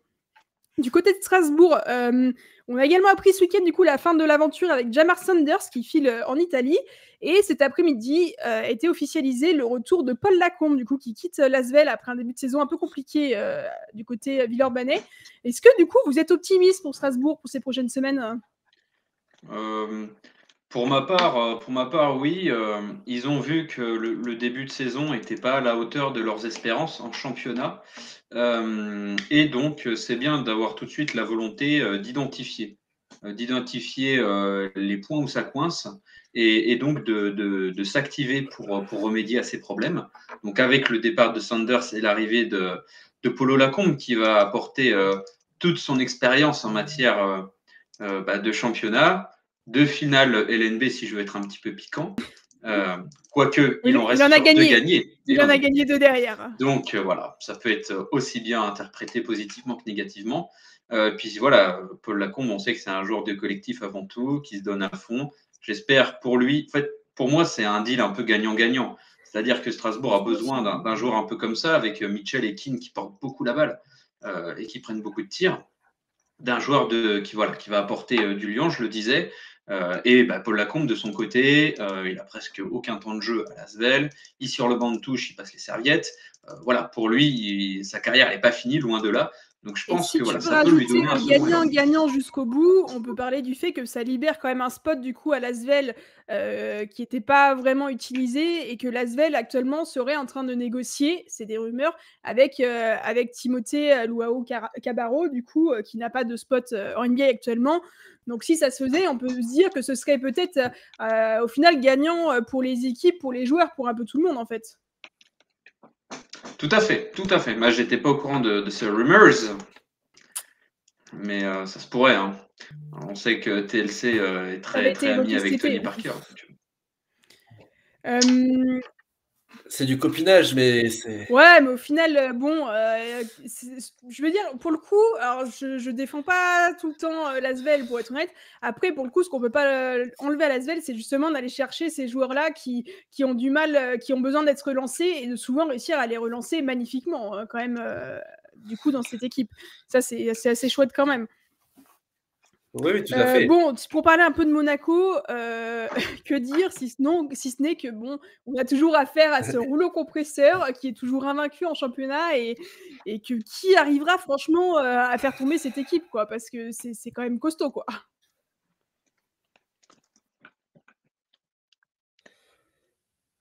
7 sur 7, non, franchement, à tous les postes. Bon, on en a plein la bouche à chaque fois de Monaco, que des belles perfs, des joueurs sur tous les postes. Et ça confirme Alpha Diallo, joueur de devoir qui a performé. Ouais, parce que Alpha Diallo, Mais il n'est pas le honnêtement, je seul. l'ai mis MVP parce que voilà, c'était le MVP qui était désigné, il y a des belles stats et tout. J'ose même pas imaginer l'impact défensif qu'il a dû avoir encore parce qu'il est tellement impactant tout le temps en défense. C'est un joueur qui est vraiment efficace des deux côtés du terrain quand même. Hein. Du coup, Tout à fait. dans le chat, du coup, ça nous donne des petites infos sur le match entre Lasvel et Nancy. Auré qui dit My Scott 10 points sur les 27 inscrits par Nancy. Nancy a perdu Omounou, blessé et rentré en début de deuxième quart-temps. Et après, Joe qui nous dit Monaco doit déjà penser à l'avantage du terrain pour les finales. Ouais, bon, Monaco, je pense que là, ils sont un peu dans leur optique de tout détruire sur le passage et de prendre tout ce qu'ils peuvent prendre. C'est un peu ça, je pense, en ce moment. Ok, je vous propose d'en rester là pour ces récaps de journée. On continuera de toute façon à suivre pendant les émissions le match entre Lasvel et Nancy. Pas de All-Star du coup, forcément, vu que du coup la journée n'est pas terminée. Je pense que ça tombera demain. Qui s'en dans 5 étrangers forcément, s'il n'est pas dedans, c'est du volant. Je vous mettrai, du coup, quand sera tombé le 5 All-Star, je vous mettrai sur Discord. N'hésitez pas à nous rejoindre si vous n'êtes pas sur le Discord. C'est cool, il commence à y avoir de plus en plus de monde. On parle toute la semaine, il y a des petites news, justement, là, les transferts qui sont faits et tout ça. Donc voilà, n'hésitez pas à nous rejoindre. Je vous remets tout de suite les autres réseaux, parce qu'à chaque fois, je vous les partage en fin d'émission, là, quand vous êtes déjà partis, parce que je le sais très bien, vous êtes déjà partis à ce moment-là, quand je partage mes réseaux. Donc je vous remets tout ça dans le chat. N'hésitez pas à nous rejoindre sur ces réseaux-là. Et voilà, je vous propose du coup de faire un petit passage au niveau du classement après cette journée, même si elle n'est pas terminée. Du coup, Monaco toujours leader invaincu après cette journée. Derrière, il y a toujours 3 équipes en embuscade, Le Mans, Boulogne-le-Valois et Cholet, mais 2 matchs de retard du coup, enfin un match de retard pardon pour les 2 dernières équipes que j'ai citées. Dijon reste également en contact avec seulement 2 défaites. Limoges continue sa remontée en prenant la 6e place, alors que pour Bois, ça continue à glisser à la 8e place. En bas de classement, le succès du Portel les sort de la zone rouge, alors que du coup, elle est désormais occupée par Strasbourg et Paris, qui devient lanterne rouge. Belle remontée de Limoges, totalement. La preview de cette journée 8 sera la dernière journée avant la trêve internationale. Le Portel qui tentera de décrocher sa première victoire au Chaudron face à Nanterre. Gravelines tentera de se relancer en accueillant Blois qui a grand besoin de victoire. La grosse affiche entre les Mets et le CSP qui tenteront l'un et l'autre de poursuivre leur belle série. Nancy et Roanne se disputeront la victoire à Gentilly. Alors du côté de Cholet, on fêtera le retour de Michael Stockton qui est de retour à la mairie avec l'élan béarnais. Dimanche, Bourg. Une nouvelle qui fait bondir Jules de son siège, visiblement. C'est ça. J'en étais où Je suis là. Dimanche, Bourg qui recevra Strasbourg, 2 équipes qui ont grand besoin de victoire là aussi, parce que les séries ne sont pas terribles. Monaco qui recevra Dijon pour un duel de haut de tableau qui promet beaucoup. Lasvel accueillera Fos-sur-Mer. Et enfin, Paris recevra Le Mans pour tenter de s'offrir une première victoire cette saison à Carpentier. Quel match vous hype, les gars? Alors moi, je vais te dire un truc. Entre Le Portel et Nanterre, ce sont les Verts. Merci. Merci pour cette information. Je te sens vraiment très... T'as sorti ta boule de cristal, là, c'est sûr. Là, j'ai une prédiction. Je vous l'ai dit, j'ai ressuscité, donc j'ai pu voir comment ça marche un petit peu là-haut. Voilà, j'ai des petites visions. Un peu Jeanne d'Arc. Bon, et sinon, plus sérieusement, quel match vraiment vous regardez? Monaco-Dijon pour moi. Monaco-Dijon, toi, Jules? Il y en a beaucoup. Bourg-Strasbourg, ça va être sympa aussi, avec des effectifs qui sont en train de s'ajuster. Forcément, les Mets contre Limoges, le CSP en forme contre Boulogne-le-Valois qui est en pleine bourre également. On va regarder d'un œil un petit peu attentif aussi, forcément, à la chorale à Gentilly, mais c'est loin d'être gagné. Surtout vu la gifle reçue au niveau confiance, on n'est pas au top, mais non, il y a des très belles affiches. Ce que je trouve intéressant avec cette journée, c'est que c'est des affiches beaucoup entre des équipes qui sont sur des séries similaires. Il y a beaucoup de matchs entre équipes qui ont des mauvaises séries, qui doivent absolument gagner, et à l'inverse, entre des équipes qui tournent très bien et où tu dis il y a une équipe forcément qui va casser sa série. Et c'est vrai que ouais, quand tu regardes, moi je voyais aussi un Boulogne-Levallois, Limoges, qui sont deux équipes qui sont sur une très bonne série actuellement. Je me dis c'est intéressant aussi. Dans le chat, ça nous dit il y a quelques belles affiches. Bourg-Strasbourg, Monaco-Dijon, Levallois, CSP, totalement. J'ai un petit bug de caméra. Bourg-Strasbourg, ça va jouer fort, totalement. Alpes, JL, SIG. Ouais, il y a du monde devant Bourg face à la SIG, à vous lire. Mais ouais, il y a beaucoup d'affiches intéressantes. Ça devrait être une très belle journée. Et bien sur ce, je vous propose de passer à la Coupe d'Europe. Petit souci de visuel, Paris avec le logo de la SIG. Putain, à chaque fois, j'arrive à faire... En plus, alors, pour la petite info, ce visuel, je l'avais terminé, j'avais vérifié, il était nickel et tout, et je l'avais pas enregistré quand mon PC a décidé de freeze, j'étais obligée de le refaire, et puis voilà, tu vois, du coup, je fais une erreur. Désolée pour Paris, désolée pour la SIG d'avoir fait cette petite erreur. Voilà, j'essaie de ne pas en faire, et j'en ai toujours une qui arrive à se glisser quand même. On passe à la Coupe d'Europe ? Let's go to European Cup. Bon, les résultats, d'ailleurs, je me suis trompée, j'ai laissé la preview, mais c'est bien les résultats, tu vois, encore une autre faute. Je vais y arriver un jour à faire sans faute. Du coup, ça a été une bien meilleure semaine quand même pour les clubs français en Coupe d'Europe par rapport à la semaine dernière. Il n'y a que les clubs de BCL qui nous ont mis un peu dedans, on va pas se cacher, hein, voilà. Pour commencer avec la FIBA Europe Cup, Cholet s'est déplacé à Rilski en Bulgarie. Il y a un match pas forcément grandiose, mais qui a été maîtrisé par la troupe de Laurent Villa, qui termine ainsi sa phase d'aller à la première place, et ce malgré le petit écart à Malines la semaine d'avant, donc c'est positif. En BCL, donc ce fut plus compliqué. Malgré un départ poussif, Strasbourg est quand même bien revenu dans le match, a montré des belles choses, mais c'est quand même incliné de 2 points à Murcia. Pour Limoges, par contre, ce fut vraiment, vraiment plus compliqué. Pourtant, il y avait quand même des supporters qui s'étaient déplacés à Rigard. On a vu un peu les petites photos passer sur les réseaux sociaux. Et voilà, Limoges qui s'incline de 20 points et qui boucle sa phase aller sur la moindre victoire. Alors, bon, comme tu nous disais, il y a 3 équipes sur 4 qui se qualifient, donc c'est pas fini, mais il va falloir vite redresser la barre du côté de Limoges en Coupe d'Europe. En Eurocup, carton plein par contre pour nos French Team. Paris qui s'est imposé à Trento de 5 points et qui engrange donc sa 2e victoire en 3 rencontres de Coupe d'Europe. Bourg de son côté s'est imposé de 13 points à domicile face aux Lituaniens de Lietkabelis Panevėžys. C'est toujours aussi dur à dire. La JL qui est du coup la dernière équipe invaincue en Eurocup cette saison. Voilà, c'est quand même à souligner, c'est très très bien. Pour la 300e de Max Courby, qui a revêtu les habits de super-héros sur la fin de match. Ouais, clairement. Et du coup, donc, en Euroleague, pour finir, on avait droit à une superbe affiche entre l'Olympiakos et Monaco qui a tenu toutes ses promesses. C'était un match avec une très belle intensité où les Monégasques en sont sortis vainqueurs. Ils se replacent par la même occasion à la 4e place du coup en Euroleague. L'Asvel a également montré de belles choses. Ils ont superbement bien réagi après du coup leur défaite contre Roanne en Betclic Elite. Les Villeurbanais qui ont pris les commandes du match tout de suite et qui se sont imposés de 26 points quand même face à Vitoria. À noter quand même qu'en Euroleague, du coup, après 5 journées, il n'y a plus qu'une seule équipe qui est invaincue. Il s'agit du Fenerbahçe, qui est donc à 5 victoires en 5 rencontres. Également, j'avais noté en Euroleague, on peut aussi noter pour l'Asvel le match de Zachary Rizaché, du coup, qui a joué 21 minutes et qui, alors j'ai pas les stats sous les yeux, mais qui a priori a eu un très bon apport aussi, qui a été vraiment, vraiment salué par TJ Parker. Je le réclame la parole. Non, je fais le petit geste, le oui, petit allez envoyé à Yves certainement vu avec Yves Ponce. Bah oui, surtout il a la tête au niveau du cercle. Il saute ouais, non mais... Théo qui dit qu'as-tu pensé du match d'Axel Julien? C'est un monstre. Alors je sais pas pourquoi on te demande ça, Alexis, mais a priori il faut que tu parles du match d'Axel Julien. Non, mais c'est des private jokes un peu. Ah, mais je crois que je viens de comprendre qui est le fameux Théo. J'avais pas compris jusque-là. Eh oui. Il se cache derrière des pseudos comme ça, en disant pas spécifiquement qui il est, c'est bon, j'ai compris. Non, mais il est coutumier du fait. Hein.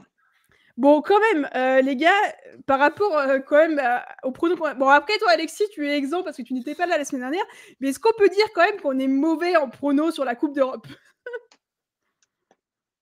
Alors, pareil pour vous. Hein. Ouais, Non, ouais. non, en fait, je dis ça parce que moi, personnellement, il y a 2 matchs sur lesquels je me suis dit, je suis quasiment sûre quand même de mon résultat. J'ai dit, je suis quasiment certaine que Limoges va gagner parce qu'ils sont dans une super dynamique. Par contre, je suis quasiment sûre que l'Asvel va perdre contre Vitoria parce que Vitoria fait un bon début de saison, l'Asvel n'est pas en forme et tout. Et voilà, ce sont les 2 scores qui ont été les plus marqués. Du coup, je me suis dit, je vais arrêter de pronostiquer, je crois. Ah si, il faut continuer. De toute façon, on ne pourra pas faire pire, donc voilà. C'est ça, exactement. Bon, bah, je vous propose de passer. On n'est pas Madame Oui, Irma, ça y est. mais on donne ce qu'on Je vous peut. propose de passer à la preview. Yes. FIBA Europe Cup, Cholet qui se déplace sur le parquet d'Oradea en Roumanie. 3e déplacement d'affilée en Europe pour les Choletais. Il s'était imposé facilement face à Oradea à la maison au match aller, donc il faudra réitérer à l'extérieur. Je suis pas sûre de moi, mais il me semble avoir vu que s'ils gagnent à Oradea, ils sont officiellement qualifiés pour la 2e phase de poule. À prendre avec des pincettes parce que j'ai aperçu ça, mais je ne suis pas sûre à 200%. Même à 100% tout court d'ailleurs. En BCL, il y aura un seul match. Dijon qui reçoit Sassari pour se relancer après sa lourde défaite à Malaga il y a 2 semaines. On espère que la JDA arrivera à surfer sur sa bonne dynamique en championnat pour renverser les Italiens. En Eurocup, Bourg qui jouera également contre des Italiens, mais ce sera en Italie cette fois. C'est contre Brescia. La GL est en train de conserver son invincibilité dans cette compétition. J'ai noté un nom dans cette équipe qui rappellera de très bons souvenirs aux supporters Limougeaux, des souvenirs de la saison passée, puisqu'il joue à Brescia un certain CJ Massenberg, qui avait laissé un très bon souvenir du coup la saison passée. Mais de ce que j'ai vu, par contre, ça a l'air d'être un peu plus discret pour lui du côté de Brescia, donc on verra ça. Du côté de Paris, réception périlleuse, puisqu'ils reçoivent quand même Grande Canaria. Il y a beaucoup de têtes connues à Grande Canaria. On peut noter évidemment Andrew Albici, qui, outre ses campagnes en équipe de France, a été formé du côté de Levallois, également porté le maillot de Gravelines. Damien Inglis aussi, qui est passé par Roanne, Strasbourg, Limoges et Monaco. AJ Slaughter, qui a été découvert dans le championnat de France à Cholet, et qui a également joué à Cholet, à Chalon, à Strasbourg et à Lasvel. Et j'ai trouvé aussi un joueur un peu moins connu. C'est un ancien Strasbourgeois. C'est souvent des Strasbourgeois que je trouve comme ça. Alors, un certain, je ne sais pas si je le prononce bien, John Chuma, qui apparemment est passé par la SIG en 2012-2013. Donc, ça remonte un peu. En Euroleague, pour terminer, l'Asvel affrontera la Virtus Bologne d'un certain Isaiah Cordinier, qui a mis un énorme poster la semaine dernière. Si vous ne l'avez pas vu, allez le chercher sur les réseaux sociaux parce qu'il a vraiment détruit son adversaire bien comme il faut. Donc voilà. Et en plus, Walter Tavares, c'est pas le premier pécor venu. C'est Walter Tavares. Ah oui, j'avais pas vu en plus qui c'était en face. Et oui, défenseur de l'année en titre. Ouais, non, il n'a pas été de main morte. Donc voilà, la Virtus qui a actuellement le même bilan que l'Asvel en Euroleague, 2 victoires pour 3 défaites. Donc voilà, il y a une des 2 équipes qui équilibrera son bilan. On espère que ce sera l'Asvel, évidemment. Pour Monaco, la Rocket Team qui affronte une équipe au bilan pour le coup inversé, puisqu'ils affrontent l'Étoile Rouge. Ah, j'arrive plus à parler ce soir, ça y est. Ils affrontent l'Étoile Rouge de Belgrade qui ne compte qu'une seule victoire en 5 rencontres. Voilà, j'arrive à parler. J'ai trouvé 2 joueurs dans cette équipe passés par le championnat de France. C'est pas forcément les noms les plus connus. Ben Thiel, ancien de Châlons-Reims en 2017-2018, et John Holland, passé par Roanne et Gravelines, mais c'était il y a un moment déjà, parce qu'on parle des saisons 2011-2012 et 2013-2014. Voilà. Ah, John Holland, c'est le fameux We Some Dogs. We Some Dogs. Écoute, moi, ça ne me dit rien. C'est malade qui avait fait ça avec Boursa Sport l'année dernière. C'est vrai. Il avait fait ça, une interview à la mi-temps. Bon, est-ce qu'on se retourne des petits pronos? John Holland, ça nous a fait rêver à Vacheresse, mais ça date. C'était 2011-2012 à Gravelines. À Gravelines, à Roanne, je dis n'importe quoi. Des petits pronos du coup? Roanne, ouais. Ah yes. Vu qu'on est très fort en pronos. 5 victoires pour Jules. Moi, je vais mettre 5 sur 6. Allez, 5 et j'enlève Paris, moi, parce que Grande Canaria va gagner à Carpentier. Ouais. Voilà. Vous l'aurez écouté. Moi tu vois, moi, je suis un vieux gars mesuré. Et du coup, je vais mettre 1, 2, 3. Je vais faire 3. Moi, j'allais dire 3 aussi. 3 sur 6. Avec les défaites de Lasvel, Paris et Bourg. Ah, tu vois Bourg perdre. Je me voyais plutôt... je voyais plutôt Dijon perdre. Mais En vrai, c'est chaud. Il y a des Ouais. rencontres quand même là. C'est vrai que ouais, je vois difficilement Paris battre Grande Canaria. C'est en effet celui qui me paraît le plus improbable. Bon, après, Cholet-Oradea, j'espère bien qu'on va gagner quand même. Monaco, C'est ils pas sont fait. tellement bien partis que je vois pas trop comment ils peuvent perdre. Après, on sait jamais, hein, c'est la réalité d'un match, mais je les vois pas perdre contre l'Étoile Rouge. Donc ouais, et bah à suivre. Je vous propose de passer au dossier de la semaine. On va se mettre là-dessus. Dossier de la semaine, j'avais une petite question. Vous pouvez aussi nous donner votre avis dans le chat, en toute bienveillance évidemment, puisque je sais que c'est un sujet qui déchaîne très souvent les passions, surtout quand on en parle en direct pendant les matchs. Donc cette simple question pour un petit débat, le basket est-il devenu un sport trop difficile à arbitrer? Et là c'est le moment où je pourrais presque vous sortir, vous avez 4 heures. Je crois qu'Alexis t'a un peu taffé le sujet. J'ai un peu potassé, c'est vrai, le sujet quand tu l'as donné. Alors, Alors, le je peux vous basket. donner un peu de contexte quand même de pourquoi je pose cette Oui, question. oui, vas-y. Bon, il y a eu une sortie, encore une fois, de Jean-Denis Choulet sur le sujet ce week-end, mais au-delà de ça, ce n'est pas que là-dessus que j'en parle, c'est également parce que c'est quelque chose qui est beaucoup revenu sur beaucoup de matchs, je trouve, ce week-end. Encore? J'en ai entendu parler du côté de Bourg, de l'arbitrage, j'en ai entendu parler du côté de Nanterre, j'en ai entendu parler du côté de Paris. Donc forcément, on a pas mal entendu parler du côté du Mans contre Rouen et même de la part de supporters du MSB, alors qu'ils ont quand même gagné ce match. Donc voilà, c'est un sujet qui est beaucoup revenu, qui revient beaucoup depuis le début de saison, qui revient même sur les saisons d'avant. D'où ma petite question. Donc je te redonne la parole, Alexis. Ouais, c'est ça. Alors bon, c'est vrai que la phrase est sortie de Jean-Denis Choulet, hein, ce sont les joueurs qui doivent être les vedettes, pas les arbitres. Bon, alors, comme l'a suggéré ta petite intervention, très bien mesurée, Jules, encore, les rapports entre Jean-Denis Choulet et l'arbitrage français, on pourrait en faire une thèse. Donc voilà, c'est pas seulement 4 heures, mais littéralement le travail de plusieurs années, le dépluchage. Je suis allé me renseigner un petit peu, apporter quelques éléments. Alors, à discuter dans le chat, bien sûr. Hein, on est tout à fait prêt à entendre vos opinions pour peu que elles soient minimum justifiées et respectables du point de vue des autres. Donc, en moyenne, je vais ici me baser pas mal sur une interview qui avait été donnée par Eddie Viator, donc l'ancien arbitre international, dorénavant directeur national de l'arbitrage, une interview donnée à Bibasket, aux collègues de Bibasket. Et Eddie Viator nous disait ceci: en moyenne, il y a entre 40 et 45 fautes qui sont sifflées par match, ce qui fait à peu près un coup de sifflet toutes les 32 secondes. Alors après, est-ce que le basket devient inarbitrable? J'ai envie de dire, c'est se poser la question de la qualité de l'arbitrage, finalement. Et c'est ce qui est remis en cause par les propos de Jean-Denis Choulet, mais aussi on l'a vu par Freddy Fautouk sur les 2 derniers matchs, et plus généralement par de nombreux techniciens. Alors bien évidemment, il faut d'emblée déclarer que remettre en cause l'arbitrage, c'est aussi, ça fait partie un peu du folklore, j'ai envie de dire, dans la mesure où, c'est surtout les entraîneurs, il y a toujours une relation un peu spécifique entre les entraîneurs et les arbitres, du fait de leur statut et de leur position dans le match. Ici, on ne va pas trop étudier ça.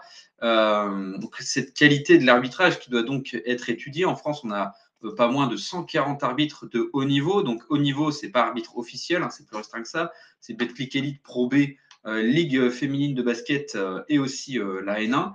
Et la question de cette qualité d'arbitrage, il faut savoir que les arbitres travaillent beaucoup. Alors, ils ne sont pas professionnels de leur activité. Alors, souvent, ils sont à mi-temps, etc., pour se consacrer à leur activité au mieux qu'ils peuvent. Il n'y a que 3 arbitres qui sont rémunérés par la FFBB, des arbitres qui sont formateurs. On peut notamment saluer le Vendéen Johan Janot. Et donc, ce sont des personnes qui n'ont pas que ça à faire. Eddie Viator vient nous dire qu'il passe 12h30 minimum par semaine, que ce soit dans les briefings d'avant-match, les déplacements, mais aussi l'entraînement physique donc les débriefs d'après-match, ce qui peut amener à un surmenage. Et la preuve en est la blessure de Joseph Bissang au match de Euroleague entre le Barça et Milan. Donc c'est aussi beaucoup de temps investi. Pour eux, en fait, c'est une passion, parce qu'on voit qu'ils ne sont pas rémunérés, pas plus que ça. Ils ne se font pas une énorme bascule financière là-dessus. Donc, les moyens pour eux de progresser, c'est avant tout les stages ensemble et les retours vidéo d'après-match. Donc, cette qualité, on voit que la Fédé y travaille. Alors, ici, moi, en tout cas, je ne veux pas donner de leçons. Évidemment, je n'ai pas le recul, je n'ai pas toutes les données nécessaires. Mais évidemment, une meilleure qualité de l'arbitrage, ça passe par donner plus de moyens, donc salarier des arbitres, ce qui évidemment coûte plus cher, l'argent étant encore une fois au centre des préoccupations, c'est le nerf de la guerre. Voilà, après, il n'y a pas aussi que ça, il y a aussi l'aide à la prise de décision, hein, donc cette aide à la prise de décision, l'arbitrage vidéo, hein, trivialement. Et cette année, c'est vrai que je fais aussi un peu en bénévolat à Cholet, voilà, de manière subsidiaire, en remplacement, l'arbitrage vidéo, quand la personne qui s'en occupe est absente. Et cette année, c'est vrai qu'il y a une augmentation en fait, de cas, voilà, c'est institutionnel, une augmentation du nombre de situations. Ça a vraiment beaucoup monté parce que je me souviens avoir fait la formation en 2017, si je dis pas de bêtises, où le nombre de cas possibles pour l'arbitrage vidéo était vraiment très très réduit. Et quand j'ai vu le document des possibilités de cette saison, je me dis, ah, il y a tout ça, il y a vraiment énormément de cas maintenant quand même. C'est ça. Donc, en fait, il ne faut pas oublier que les arbitres, donc non seulement ne sont pas des pros, mais les arbitres sont aussi des hommes subjectifs, même s'ils sont trois, voilà. Ils ne peuvent pas forcément tout voir. C'est pour ça qu'ils se concertent, les oreillettes, ils se déjugent. C'est vrai qu'en tant que supporter, et moi le premier, ça peut rendre fou à certains moments. Et c'est pour ça aussi qu'il y a cette aide à la prise de décision. Et on on augmente le nombre de cas où on peut y recourir, ce qui forcément, améliore là encore la qualité de l'arbitrage. Après, je me suis posé la question aussi des sanctions. Des sanctions, puisque voilà, les arbitres font partie de la FFBB, au même titre que, je ne sais pas, une équipe, un club, des joueurs, ce qui pourrait être sanctionné. Donc, j'ai tapé un petit peu au niveau de la FFBB. Et donc, il y a un titre 6, les pénalités, sanctions et voies de recours du règlement disciplinaire de la FFBB. Et voilà, je n'ai constaté aucune part la mention du terme arbitre. Alors, on se demande, est-ce que cela revient à dire qu'il bénéficie d'un totem d'immunité conféré par Denis Brognard himself? Non. On sait que tu suis beaucoup en plus Koh-Lanta sur les réseaux sociaux. Oui, c'est vrai que je suis un aficionado de ce programme. Donc, est-ce qu'ils sont intouchables, autrement dit? Et c'est un peu le reproche qui est fait aussi par pas mal de coachs, etc. C'est que voilà, dès que les coachs, les joueurs font une boulette, ils sont sanctionnés. Et à juste titre, les arbitres, on a l'impression que c'est un peu occulte, c'est pas vraiment public, etc. Voilà, peut-être un problème de transparence en fait qui pointe. Il y a peut-être un petit souci à ce niveau-là qui est que voilà, l'erreur n'est pas permise dans l'arbitrage, alors que logiquement, c'est juste normal en fait qu'il y ait des erreurs d'arbitrage, parce que comme tu le dis, les arbitres sont humains et que tu peux pas faire le match parfait sans faire d'erreur. Donc, est-ce que c'est pas un problème justement qu'on occulte ce fait-là, justement, que les arbitres ne peuvent pas faire d'erreur, que c'est impossible, qu'ils ont toujours raison sur le terrain, quoi. Et d'autant plus que ce n'est pas leur métier. Et ça, vraiment, on ne peut pas attendre autant de quelqu'un dont c'est la forte passion. Vas-y, Jules, je te laisse. Ouais, c'est pas je te laisse la parole, tu n'avais pas parlé, je monopolise là avec mes recherches. Mais vas-y.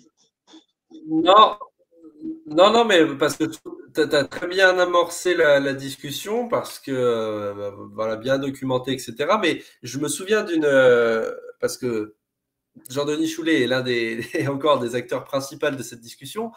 Mais il y a quelques saisons, il avait fait une déclaration en disant les arbitres, enfin les joueurs s'entraînent 2 fois par jour.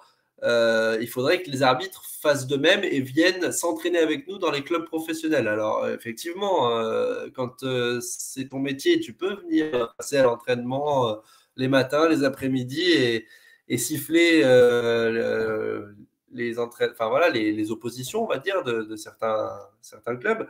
Mais ça paraît un petit peu utopique, quoi. Enfin, je veux dire, quand tu as des arbitres qui sont pas professionnels et qui font pas ça à plein temps, oui, c'est compliqué à mettre en place.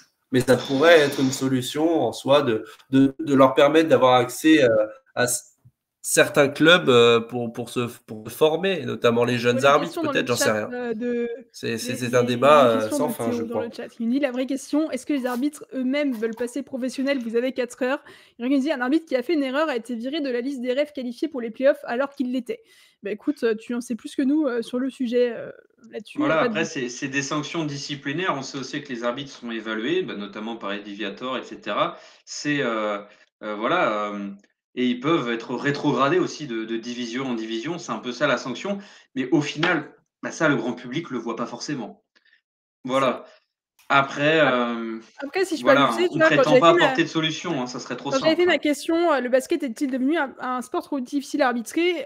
C'est aussi une réflexion que je me suis fait, voilà, du basket, qui est aussi un sport, mine de rien, qui se joue de plus en plus rapidement, où les prises de décision, doivent être faites très rapidement sur des petits faits vraiment minuscules et je me dis, voilà, est-ce que tout simplement ça devient un moment, pas trop compliqué aussi de réussir à prendre toutes ces bonnes décisions en si peu de temps pendant 40 minutes, quoi?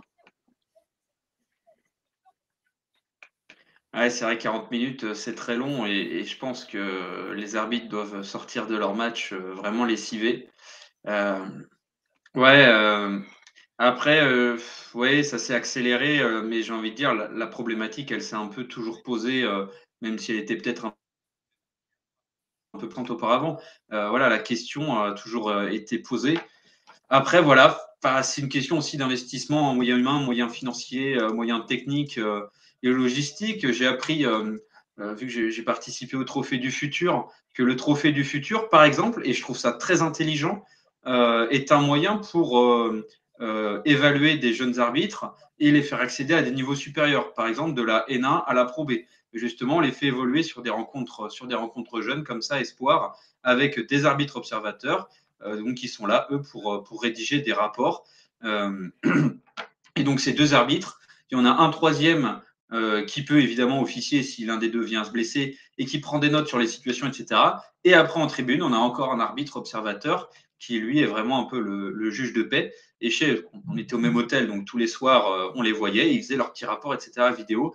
Et c'est vrai que c'est dommage parce que c'est pas un pan du métier qu'on voit qui n'est pas à la connaissance du public, des spectateurs.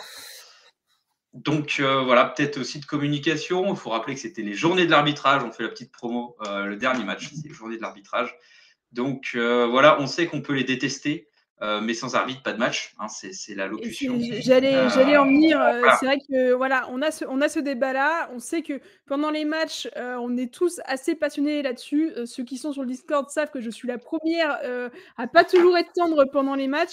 Mais voilà, il ne faut pas oublier que les arbitres sont indispensables au match, que faire des erreurs, c'est humain et que voilà, même si c'est vrai qu'on a ces discussions-là passionnées pendant les matchs, il faut quand même savoir raison garder et ne pas aller trop loin parce que ce sont juste des personnes qui sont là pour vivre le match. Sans arbitre, il n'y a pas de match. Donc, malgré tout, respectons-les. The Viking qui dit que penses-tu de Pascal Dorison, Alexis? Il y en a qui vont loin dans les questions là. Peux-tu répondre à cette question ou est-ce que tu poses un joker?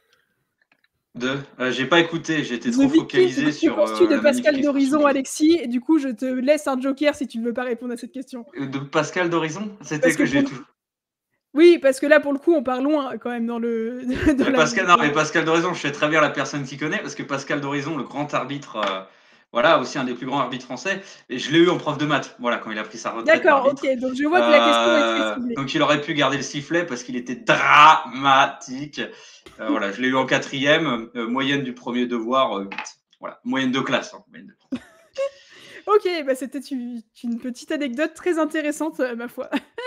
Je vous propose qu'on en reste là pour ce sujet. Alexis, tu nous as en plus vraiment préparé ça aux petits oignons. C'était très documenté. Et oui, mais je suis en vacances, j'ai plus de temps à. Non, mais je me suis retrouvée tout passer. d'un coup là, vraiment, genre j'étais là, je regardais, je fais ah ouais, c'est intéressant ce qu'il raconte. Vas-y, moi aussi, je regarde l'émission comme dans le chat, ils font aussi. C'était très bien. Du coup, on va en rester là pour aujourd'hui. C'était très cool. Je vous remets, je vous l'ai déjà mis tout à l'heure, mais je vous remets les réseaux si jamais, si vous voulez nous rejoindre. Je vous rappelle, si jamais vous regardez cette émission en replay sur YouTube, on n'oublie pas le petit pouce en l'air, le petit commentaire et de s'abonner. Ça fait toujours plaisir et ça soutient. Vous êtes de plus en plus à passer en plus sur les replays, donc ça fait plaisir. Donc voilà. C'était une soirée très cool. J'espère que vous avez kiffé aussi, les gars. Ouais, c'était cool. Plaisir de vous retrouver. Eh ben écoute, plaisir partagé. Loki qui dit sinon à l'ECV. Ah ouais, on reconnaît les vrais à l'ECV, ouais. Bon, on va rester là. Je vais donc vous souhaiter une bonne fin de soirée, une bonne semaine, un bon week-end aussi avant cette trêve internationale. Profitez-en parce qu'après, on a une semaine sans basket français en tout cas, donc profitez bien. Et puis on se dit à lundi prochain, 20h comme d'habitude. Salut tout le monde! Peace la team! Ciao.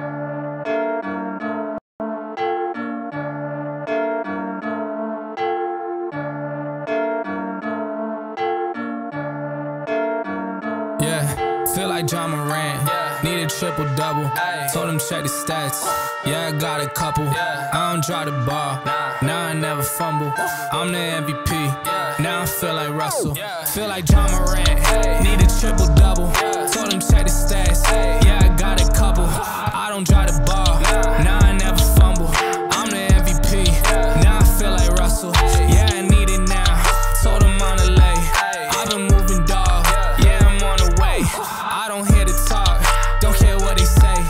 I don't got no patience. I can't ever wait. I've been trying to get it. Running up all these digits. And I've been in the gym. I've been up doing minutes. I just put in that work. Told them it's strictly business. And I see through the face. They all just burning bridges. Feel like John Morant. Need a triple double. Told him check the stats. Yeah, I got a couple. I don't drop the ball. Now I never fumble. I'm the MVP. Now I feel like Russell. Feel like John Morant. Need a triple double. Told him check the stats. Yeah, I got a couple. I don't drop the ball. Now I never fumble. I'm the MVP. Now I feel like Russell. Yeah, they don't want it done like I want it, dog. Yeah, they say they want it, then they took the summer off. I've been going down the list, checking numbers off. I was checking on your numbers, told them something's off. I was at the bottom, now you know I'm climbing. Now they sending deals, they know I ain't signing. They been trying to sell it, they know I ain't buying. When they send a text, dog, I ain't replying. Feel like John Morant, need a triple double. Told him check the stats, yeah, I got a couple. I don't drop the ball, now I never fumble. I'm the MVP, now I feel like Russell. Feel like John Morant, need a triple double. Told him check the stats, yeah, I got a couple. I don't drop the ball, now I never fumble. I'm the MVP, now I feel like Russell.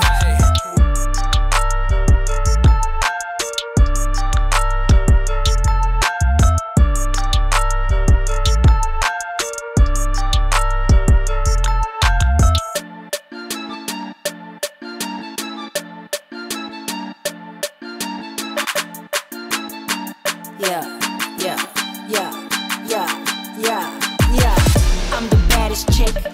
I'm not a thick. I'm about my business. Chow money clip. Sushi got it. Make that money quick. Naragando with the bags. They don't know what hit. All I got is money on my mind. Dedicated, steady on my grind. Nigga, I wanna time it all. Laser focus to my goal.